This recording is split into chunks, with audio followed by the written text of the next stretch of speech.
In this short lecture, we're going to look at estuary types from the perspective of mixing. Just as a review, when we classified estuaries, we had three classifications based on the ratio of the volume of river discharge over a tidal cycle to the tidal prism.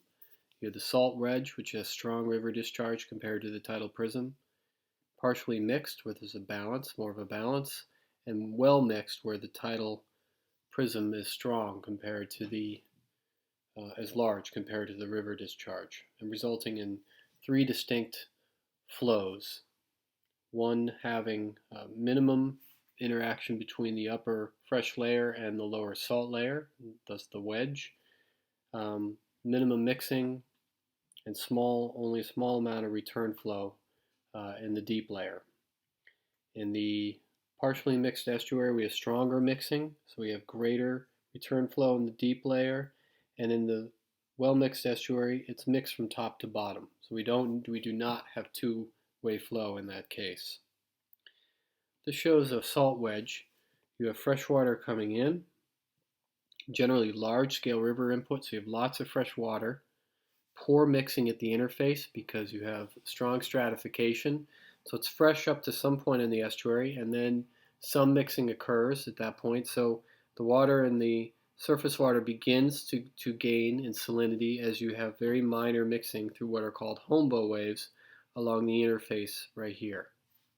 If we look at another view of that from the side, we can see we have essentially zero PPT or zero salinity water. And then if you take a surface tracer as you go out towards the open ocean, that salinity will increase as we go out. The wedge is because we have essentially this shape here. You have an upper level of fresh water on lower level of higher salinity water, reflecting that of the open ocean. Here is written 33 PSU, but typically about 30 PSU. Compared to zero in the freshwater section. And there's a balance there between this wedge, basically, and this pressure gradient generated by the river forcing. In a partially mixed estuary, again, we've changed the ROV ratio, we've reduced river input, we have larger tides. Larger tides means more energy from mixing. That stronger mixing will tend to erode this interface. And in this case, we have greater entrainment shown by the black arrows, which results in a stronger residual return flow at depth and more rapid turnover. This shows the isohalines, the lines of constant salinity for that same scenario. We have fresh water up here, but immediately starts to mix into higher salinity water, and we essentially have these sloped isohalines. And the net flow is also shown here. Inflow at depth, outflow at the surface with entrainment or vertical velocities along the length of the estuary.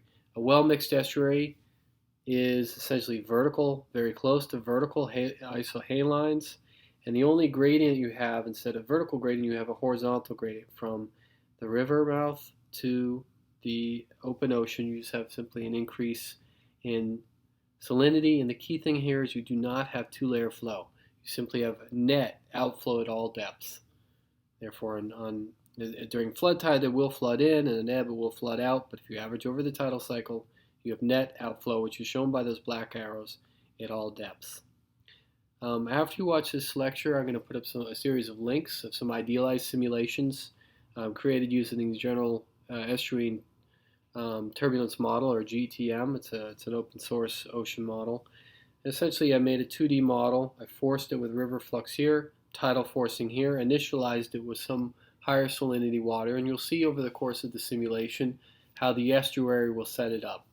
I used two separate ratios. One was small river flow compared to the tidal prism, so this is essentially closer to a well-mixed estuary, as shown in the figure here, and you have an ROV closer to 10, so the river flux is strong compared to the tidal prism, and you have closer to a partially stratified or a salt wedge style estuary.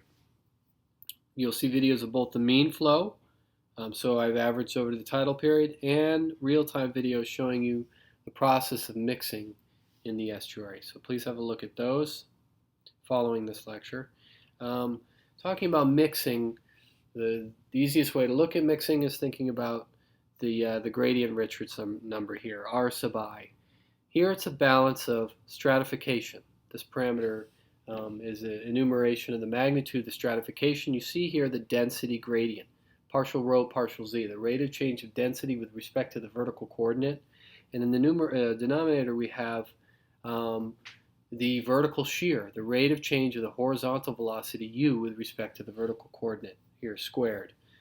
So this is a measure of mixing. Shear generates turbulence, stratification suppresses mixing, it suppresses the turbulence. The critical quantities, and these are not set in stone, but the critical quantities are, for Richard's number, is this magic quarter right here. So if this number is greater than a quarter, that means the numerator is larger than the denominator, such that you suppress mixing, and the dynamic of mixing becomes these Holmboe waves, which is a very slow method of mixing. Once that Richardson's number is less than 0.25, you can generate what are known as Kelvin-Helmholtz billows, and I'll put a link up so you can see what those look like, and they're visualized often in the sky. Probably is the place you would see it naturally more than any place. Here you can have very strong mixing occurring in the fluid. The source of energy for mixing is really the bottom. The tides force the water in and out, and the bottom generates turbulence because of the no-slip condition here. So you have this bottom boundary layer that extends up away from the bottom. We discussed this on Tuesday in an entire lecture on bottom processes. Here's, again, I've sketched this logarithmic law of the wall as a representation of the turbulent boundary layer. The key question is, does that boundary layer interact with our internal mixing, the mixing that's occurring between the high and low salinity water? If that bottom boundary layer is strong and reaches up high into the water column or the water is shallow, then it can interact with this zone. And if it interacts with the zone, it can contribute to the breakdown of that internal layer separating the high salinity and low salinity fluid. This is the case of the partially mixed estuary.